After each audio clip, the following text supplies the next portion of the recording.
সব অক্ষর শুরু হবে এস দিয়ে। আমি কিছু বাংলায় বলবো, সেটাকে তোদের ইংলিশে বলতে হবে। তারা একসাথে হয়েছে। বরফ অনেসা। গতি গতি গতি দৌড়নো। হ্যাঁ। শব্দ Yeah. ঝড় ঝড় সমুদ্র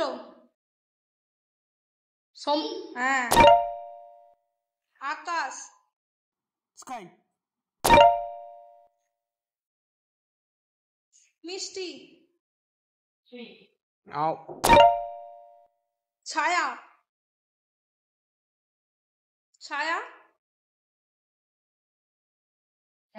হ্যাঁ। পাথর হ্যাঁ। তলোয়ার কি? তলোয়ারটা কি বল। নেক্সট হচ্ছে গোপন হ্যাঁ।